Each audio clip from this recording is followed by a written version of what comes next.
এদিকে আরজিকর ফাইলস খুলেছে। আপনারা জানেন নতুন সরকার ক্ষমতায় আসার পর আর এবার সিবিআই দফতরে গেলেন পানিহাটির প্রাক্তন তৃণমূল বিধায়ক নির্মল ঘোষ। নিউটাউনে সিবিআই দফতরে পৌঁছেছেন নির্মল ঘোষ। সরাসরি আপনাদের নিয়ে যাব, আমাদের প্রতিনিধি প্রকাশ সিনহা রয়েছেন আমাদের সঙ্গে। প্রকাশ, 9ই অগস্টের সেই ঘটনা 2024 সালে, যেখানে আরজিকরের চিকিৎসকের ধর্ষণ খুনের ঘটনার পর তার মা বাবা বারবার নির্মল ঘোষের সেদিনের উপস্থিতি, সেদিনের তৎপরতা নিয়ে প্রশ্ন তুলেছিলেন। সেই নির্মল ঘোষ এবার আরজিকর ফাইলস খোলার পরে সিবিআই দফতরে।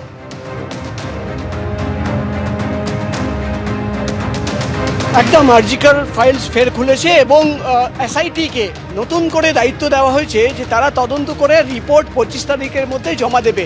এবং সেই 25 তারিখের ঠিক আগে আমরা দেখতে পাচ্ছি তারা কিন্তু একাধিক জায়গায় গিয়েছিল। আজকে আমরা দেখলাম নির্মল ঘোষ, তৃণমূল কংগ্রেসের প্রাক্তন বিধায়ক পানিহাটির, তাকে তলব করা হয়েছিল এবং তিনি ঠিক 20 মিনিট আগে সিবিআই দপ্তর যে রয়েছে নিউটাউনে সেখানে এসে পৌঁছেছেন। তিনি প্রবেশ করলেন এবং তাকে কিন্তু জিজ্ঞাসাবাদের প্রক্রিয়া ইতিমধ্যে সিবিআইয়ের এসআইটি সদস্যরা, গোয়েন্দারা তারা কিন্তু শুরু করেছেন। কিন্তু কেন তাকে জিজ্ঞাসাবাদ করতে চান সিবিআই গোয়েন্দারা?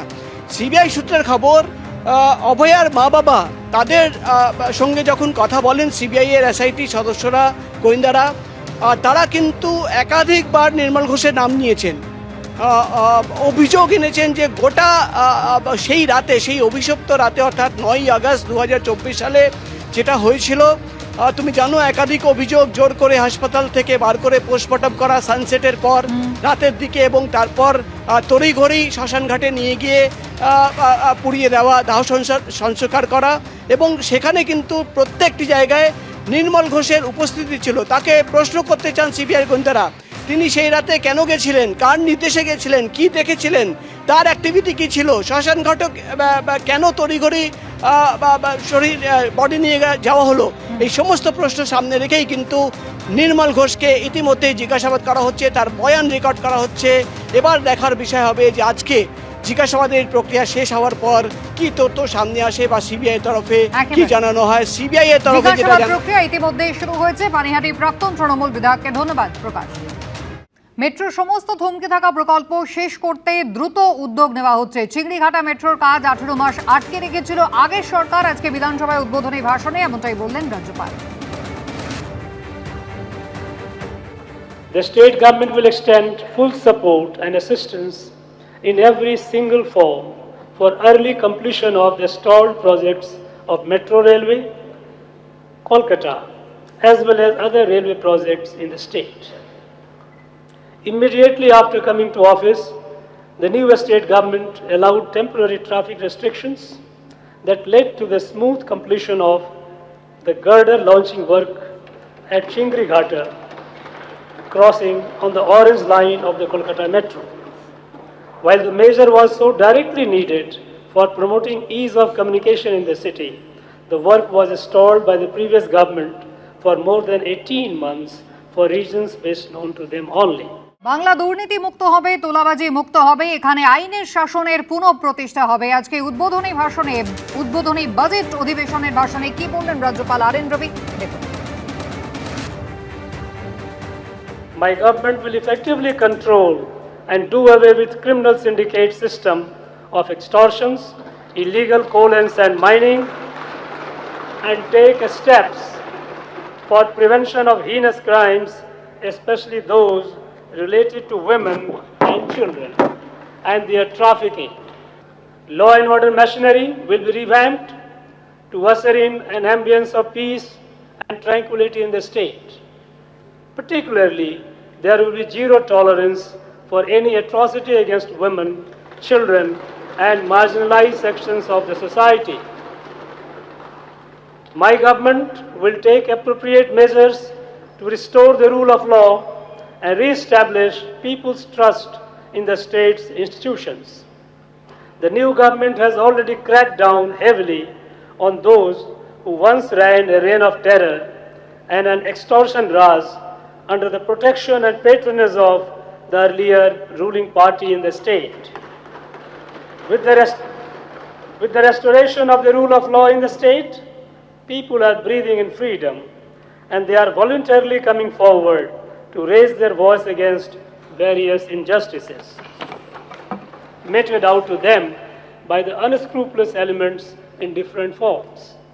বিধানসভা নির্বাচনে বিপুল ভোটে জিতে রাজ্যে ক্ষমতায় এসেছে বিজেপি। আগামী সোমবার অর্থাৎ 22 তারিখে রয়েছে রাজ্য বাজেট পেশ, আর আজ থেকে শুরু হলো বিধানসভায় বাজেট অধিবেশন। বাজেট অধিবেশনে আজকে উদ্বোধনী ভাষণ দিলেন রাজ্যপাল আর.এন. রবি। In terms of provision,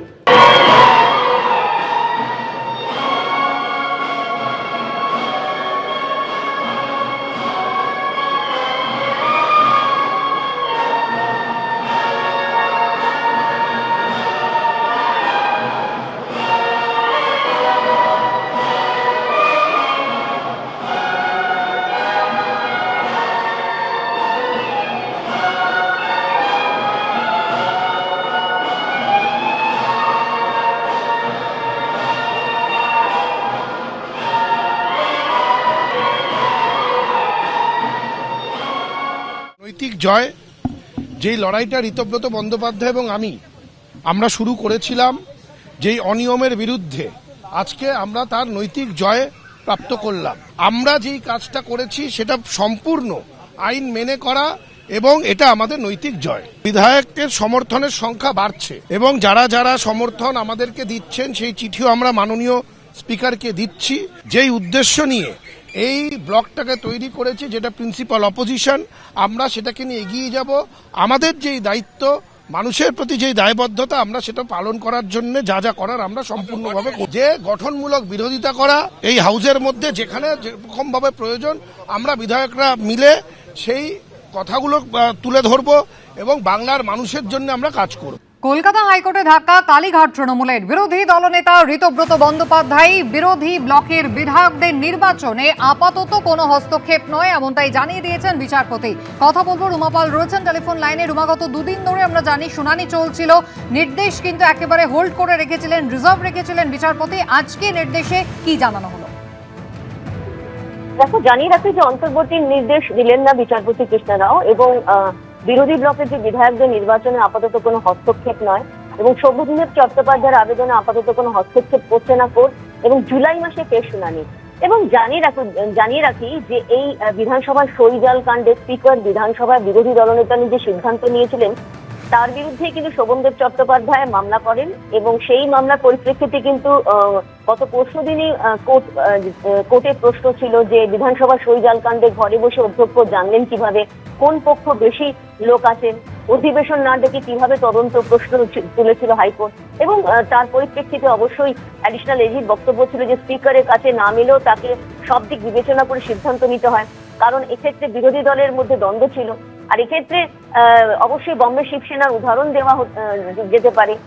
এই ধরনের কিন্তু শুনানি চলে। এই পর্বে কিন্তু বেশ কিছু প্রশ্ন তোলা হয় কোর্টের তরফ থেকে এবং যেখানে শুনানিতে যেমন প্রশ্ন তোলা হয় যে যেদিন এই 7 জনের নাম নিয়ে প্রস্তাব দিয়েছিলেন সেদিন স্পিকারের ডিউটি কি ছিল, কেন সেই তদন্ত, এই সমস্ত বিষয় কিন্তু অবশ্যই কোর্টের প্রশ্ন ওঠে।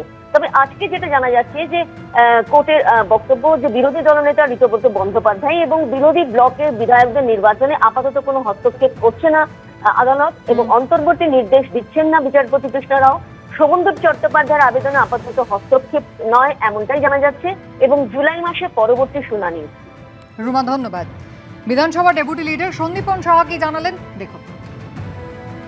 নৈতিক জয়, যেই লড়াইটা ঋতব্রত বন্দ্যোপাধ্যায় এবং আমরা শুরু করেছিলাম, যেই অনিয়মের বিরুদ্ধে, আজকে আমরা তার নৈতিক জয় প্রাপ্ত করলাম। 58 জনের বেশি বিধায়করা সমর্থন দিয়ে ঋতব্রত বন্দ্যোপাধ্যায়কে এলওপি করার জন্য মাননীয় অধ্যক্ষকে একটি চিঠি দিয়েছিলেন এবং সেটা পুরোপুরি নিয়ম মাফিক অনারেবল স্পিকার সেই স্বীকৃতি দিয়েছেন। আজকে হাইকোর্টও সেই স্বীকৃতির ওপরে সিলমোহর লাগালেন। আমরা যেই কাজটা করেছি সেটা সম্পূর্ণ আইন মেনে করা, প্রায় প্রতিনিয়ত সংখ্যা বাড়ছে এবং যারা যারা সমর্থন আমাদেরকে দিচ্ছেন সেই চিঠিও আমরা মাননীয় স্পিকারকে দিচ্ছি, যেই উদ্দেশ্য নিয়ে এই ব্লকটাকে তৈরি করেছি, যেটা প্রিন্সিপাল অপোজিশন, আমরা সেটাকে নিয়ে এগিয়ে যাব। এবিপি আনন্দ, এগিয়ে থাকে, এগিয়ে রাখে।